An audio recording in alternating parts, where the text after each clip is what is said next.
Esta semana se cumplen 50 años de la masacre de Trelew, un episodio que para muchos termina siendo un punto de inflexión en la historia moderna de la República Argentina.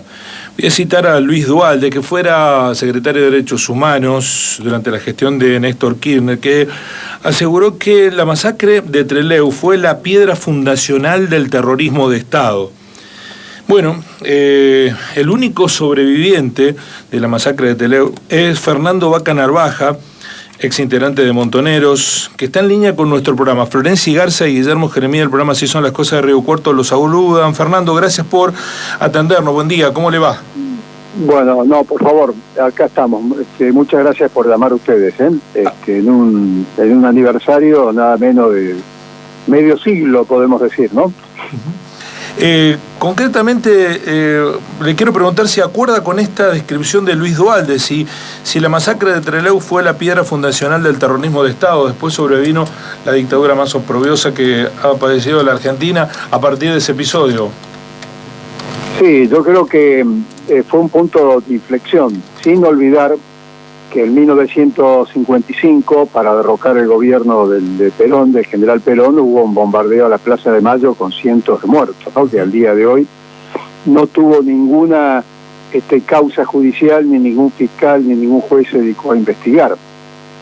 Pero lo terrible de los hechos de Trelew, del asesinato de los compañeros, fue que además golpearon contra nuestras familias antes de la dictadura militar que iba a venir posteriormente, la de Videla, Maceda y Agosti, ¿no? Tal caso fue nuestra familia, secuestraron a mi padre, asesinaron a mi hermano, pasó con la familia de Pujadas, pasó con la familia de Laplace, pasó con la familia de Lejar, de mi compañera. Es decir, esa política de exterminio, de genocidio, terrorismo de Estado, evidentemente los hechos de Trelew tienen una carga simbólica muy fuerte. Fernando, ¿usted qué edad tenía cuando se produjo la masacre? 24 años. 24 años. ¿Y cómo surge ese compromiso de un joven a los 24 años? Yo tengo una hija que tiene 20 y ni me imagino, con semejante compromiso. ¿Cómo construyó la participación en Montonero y esa activa militancia que los caracterizó? Bueno, eso, digamos que hay un debate que uno observa en la militancia con la generación del 70, ¿no? Entonces dice, ¿cómo puede ser que estos chicos en ese momento, jóvenes entre 18 y 23, 24 años, pudieran enfrentar dos dictaduras militares? Porque estamos hablando de la dictadura militar del año 1972 del general Onganía, Levington y Lanuse. Después viene la más terrible, el terrorismo de Estado, el genocidio, pero tiene que ver con el contexto, las circunstancias. Nuestra generación nace a la vida política, en primer lugar, éramos los privilegiados de vista. Teníamos entre 4 y 7 y 8 años durante el gobierno peronista. Y después vivimos una situación de represión, de proscripción, de persecución permanente, que va culminando en este proceso de las dictaduras militares, ¿no? Pasando por los planes Conintes, o sea, una historia de represión de nuestro pueblo y de pérdida de derechos en forma sistemática y permanente, y con una historia deformada, cambiada, escrita por los que querían imponer un sentido común absolutamente distinto a los ocurridos en los hechos históricos reales. Y el revisionismo histórico, al revisar esa situación política de nuestra historia, más el compromiso social, un fuerte compromiso social con nuestro pueblo, hace que esta generación decida pelear contra estas dictaduras militares y contra esta proscripción que se va desarrollando a lo largo de estos casi 50 años en la Argentina, porque si bien hoy tenemos 38 años de democracia, podemos decir que es una democracia insatisfecha, que no se come, no se educa y no se trabaja. Estamos muy lejos de las aspiraciones por las cuales esta generación peleó y las nuevas generaciones también pelean. Entonces, yo creo que el contexto político es lo que generó esta actitud, este compromiso, estas convicciones en la generación del 70. Hoy las nuevas generaciones tienen un proceso mucho más complicado, ¿no? mucho más profundo en el debate político e ideológico y con una crisis social mucho más profunda que la que teníamos nosotros en la década del 70. Fernando, ¿por qué fracasó en términos de planificación lo que después vino la masacre de Trelew? Porque solo pudieron salir la parte ínfima de aquellos que habían planificado huir de la cárcel, y después fueron 19 fusilados. ¿Qué fue lo que no se hizo bien? Bueno, generalmente lo que ocurre en estas acciones es que lo más sencillo es lo que uno menos le presta atención, ¿no? Uno tiende, imagínense, si nosotros pensábamos en la correlación de fuerza para escaparnos de una cárcel de máxima seguridad en la Patagonia. Era un imposible, no le entraba en la cabeza a nadie que eso fuera factible, sobre todo en un medio donde estaba reforzado la base Almirante Sar de la Infantería Marina, la Gendarmería, la Policía Provincial y el 5º Cuerpo de Ejército. Había un acumulado de fuerza militar en el exterior a la cárcel, más la guardia cárcel normal dentro de un presidio, que hacía prácticamente imposible pensar en una fuga como la que se dio. El penal se toma en forma completa, con armamento incluido de más de 140, 150 hombres. El aeropuerto lo toma y lo consolida el segundo grupo, y el avión lo toma el primer grupo, es decir, los objetivos para cada uno de los 3 grupos estaban cumplidos. ¿Qué es lo que no se pudo realizar? La fuga estaba pensada para 120, 130 compañeros. Falla por una seña que se hacía en el pabellón de las mujeres arriba, los últimos pabellones, el pabellón 5 arriba, que era un pañuelo que los compañeros del exterior interpretan como que la operación no se realiza o está frustrada, y retiran los vehículos en los cuales tenían que transportar a nuestros compañeros. Esa fue la causa. La masacre tiene otra explicación. Frente al éxito de una operación donde la dictadura queda demostrada su vulnerabilidad en una cárcel de máxima seguridad, actúan, digamos, como una política de represalia frente a lo que había ocurrido. Ese asesinato que ellos intentan durante 40 años de mantenerlo impune, el juicio se hace 40 años después, en el 2012, y 50 años después se logra hacerle juicio al único sobreviviente que se había fugado a Estados Unidos, el capitán Bravo, que fue enjuiciado hace muy poquitos días en Estados Unidos, un juicio civil que va a permitir ser un antecedente importante para la extradición del último que se fugó al exterior, ¿no? En los últimos días, después de una entrevista que le realizaron en el programa de Tomás Rebord, se armó bastante polémica, incluso se abrió un debate en paralelo respecto a la cuestión comunicacional de ese tipo de entrevistas y demás, pero me gustaría puntualizar, Fernando, el concepto que usted brindó y que fue título en varias tapas o en varios portales, que tiene que ver con la contraofensiva de Montoneros y que usted la cataloga de un éxito. ¿Por qué? Bueno, este es el debate que tiene que ver con varios aspectos, ¿no? El primero que a mí en el año 79 me tocó, desde el año 78 hasta fines del 80, participar de la Revolución Nicaragüense, que fue un éxito, un triunfo. El 19 de julio de 1979, la Segunda Revolución Continental. Quiere decir que en América Latina había una situación de esto que dice García Linera, de reflujo de las luchas populares. Y en Argentina se reflejaba en el desarrollo de la lucha sindical. Si ustedes van al año 79, hay varios estudios sobre la acción gremial en ese momento, fundamentalmente la presencia de algunas CGT regionales de Saúl Ugaldina, empiezan a oponerse a esa dictadura militar del miedo, del terrorismo de Estado, del secuestro, del genocidio. Si los pueblos de América Latina empiezan a irrumpir. Si uno analiza la situación latinoamericana actual, casi nos falta ahora octubre y falta muy poquito a las elecciones en Brasil para ver que hay una situación de América Latina fundamental, cambiante. Casi diría en mejores condiciones que las que tuvo en su momento Néstor y Cristina en los gobiernos de recuperación de derechos en Argentina. Esa situación también se vivió en la Argentina. Ahora, se toma el tema de la contraofensiva como un tema único, exclusivo, dogmático, cerrado.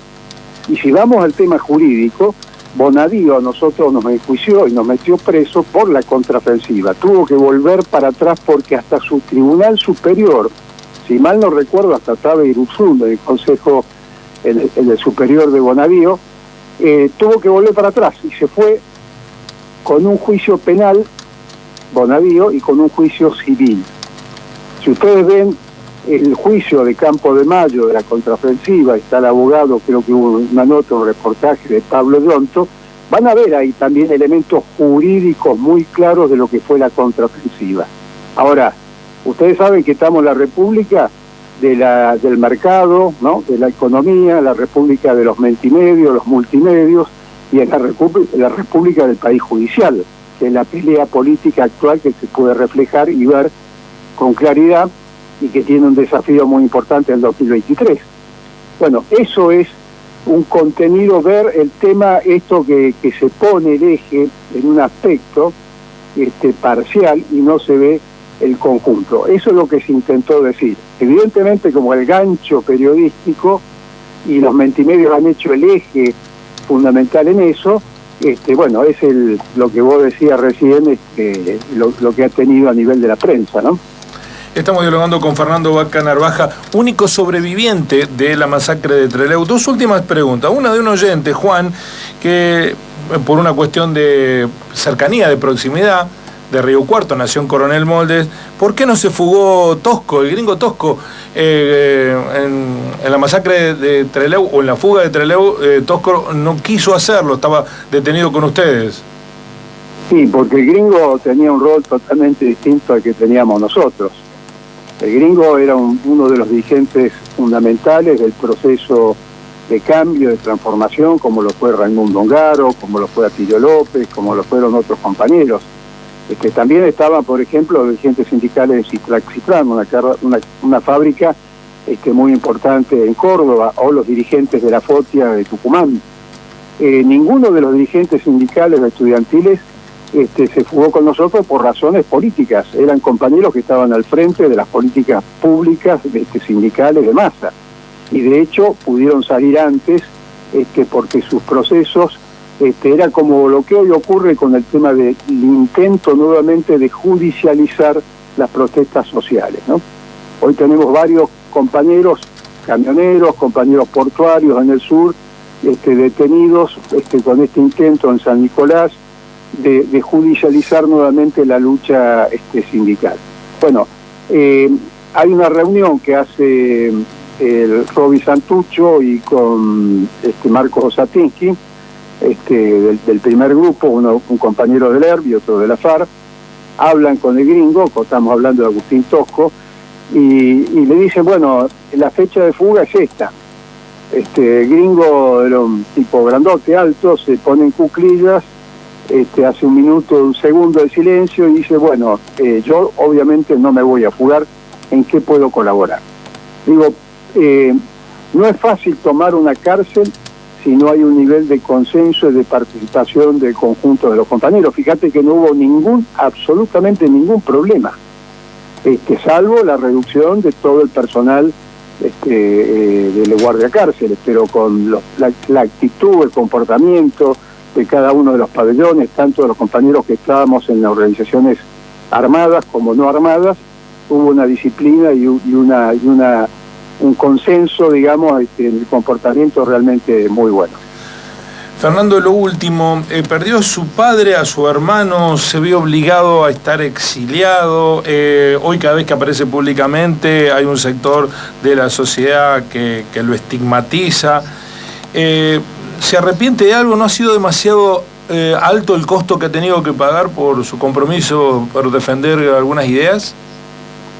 Bueno, la dictadura, cuando viene la masacre de Trelew, ¿cuál era el objetivo de la dictadura en ese momento? Una medida ejemplificadora, una medida dura, digamos, de revanchismo, de odio, ¿no? De esto que llamamos, parece que la grieta nació ahora, hace poquito, en realidad viene de la historia argentina, del enfrentamiento entre tres modelos económicos en la Argentina que aún no está resuelto. El modelo agroexportador clásico, hasta 1930, poquito más, el modelo de sustitución de importaciones con un nivel de estado de bienestar, de justicia social, de independencia económica, y el modelo actual de un capitalismo que le llamamos la valorización financiera, que es el que está destruyendo la Argentina en todas sus capacidades, ¿no?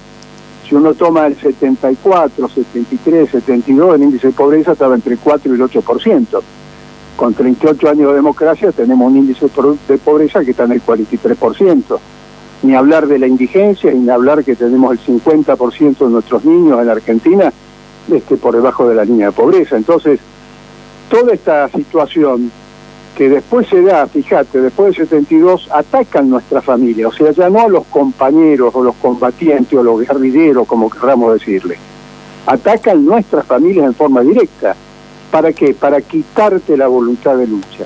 Quitarte la voluntad de lucha y dar medidas ejemplificadoras que aquel que se levante, aquel que se subleve, aquel que aspire a cambiar algo en nuestro país, va a ser golpeado duramente él, y si no, te agarro a vos, tu familia, y si no tu familia, lo dijo Videla, ¿no? Los simpatizantes, extendió a lo que hicieron en el genocidio en la Argentina. Ahora, hoy el nunca más impuso que la oligarquía, grupos económicos concentrados, no puedan utilizar la estructura militar como elemento represivo. Ahora, ¿cómo te disciplinan? Con esto que decíamos, las tres repúblicas, ¿no? El mercado, los multimedios, los mentimedios, y fundamentalmente este poder judicial que estamos viendo vigente, que vuelve a intentar proscribir de acá al 2023 a los dirigentes que tienen un liderazgo importante en la Argentina, como Cristina Fernández de Kirchner. Bueno, ella la pega a lo largo de toda la historia, ¿no? Es decir, que no se arrepiente, más allá del costo que ha tenido que pagar, Fernando. Que decime cuál es el significado de la política arrepentirse. No, yo te digo. No, de asumir. Porque, porque usted lo asume. Una cosa es sí, la autocrítica, o sea, que si vos me decís, ¿ustedes creen que no cometieron errores? Sí, cometimos errores, por supuesto. Ahora, creo que no nos persiguen por los errores, nos persiguen por los aciertos, por levantarte, por pelear. Uh-huh. El tema del arrepentimiento ha sido utilizado políticamente para esto que yo te digo. El costo que sufriste, el costo que pagó el pueblo argentino es porque se levantaron en armas. Uh-huh. No se arrepienten de eso. Bueno, ese es el sentido común que se trata de construir con la palabra arrepentimiento, ¿no? Sí, tal vez. Hubo errores, sí, que sí. Si querés, no la pelea contra la dictadura militar. El fundamentales errores fueron del 73 al 75, uh-huh, que nos sirven para esta coyuntura también. Que la pérdida de vista, de visualizar el enemigo principal. Esto que dice Bergoglio, ¿no? Del Papa, pintar el diablo. ¿Quiénes son los causantes de la situación económica social que vive nuestro pueblo? Los deudores, los fugadores y los formadores o remarcadores de precios. Ahí están 9 o 10 empresas que son las responsables de la pérdida de capital y de fuga y de endeudamiento de la Argentina. Entonces, uno frente a eso, cuando viene esto incontenible, que el proceso inflacionario, ¿hacia dónde va? ¿A protestar? ¿A la Plaza de Mayo, al gobierno de Alberto Fernández? ¿O a las empresas que son las responsables de lo que están haciendo? No, vamos a la Copal, vamos donde están las 9 empresas alimenticias que suben los precios indiscriminadamente. Bueno, esa situación de pérdida del enemigo principal en el periodo 73-75 ocurrió, efectivamente. Pero eso es un proceso autocrítico, uh-huh, no es un proceso de arrepentimiento en el sentido que está planteado en este sentido común que trata de construir los medios, digamos, los multimedios. Sí. Sí, yo lo pensaba más, y sé que tiene otros compromisos, Fernando, desde lo individual, desde lo personal, desde lo mucho que uno apuesta por una idea, una causa, y que a lo mejor en la pérdida más íntima, familiar, cercana, individual, en su propio interior, implicó dolores difíciles de soportar. Esas son, yo las llamo las heridas del alma que no cicatrizan nunca ni van a cicatrizar nunca. Yo he sido herido en emboscadas, las del cuerpo cicatrizan, las del alma no. Ahora, todo eso no fue en vano. Toda esa sangre derramada no es en vano. Tiene que ver con las luchas populares y nacionales de nuestro pueblo. Vos lo repetiste. Hoy vos no pensás en la posibilidad de un golpe militar, de una dictadura militar. Existen nunca más. Fíjate, yo estaba en la Patagonia cuando es asesinado Santiago Maldonado. La reacción de nuestro pueblo fue impresionante. No hay vuelta atrás en ese aspecto. Cuando el macrismo quiso con el 2x1 largar a los genocidas, la reacción fue impresionante. No hay vuelta atrás, inclusive con la actual justicia, con este Comodoro Pi que hoy tenemos en la Argentina. Entonces, todo ese esfuerzo, toda esa lucha no es en vano. Fernando, muchísimas gracias por gracias a ustedes, estos minutos que nos ha dedicado. Fernando Vaca Narvaja, en la mañana de Así Son las Cosas, único sobreviviente de la masacre de Trelew. 50 años se cumplen esta semana. Así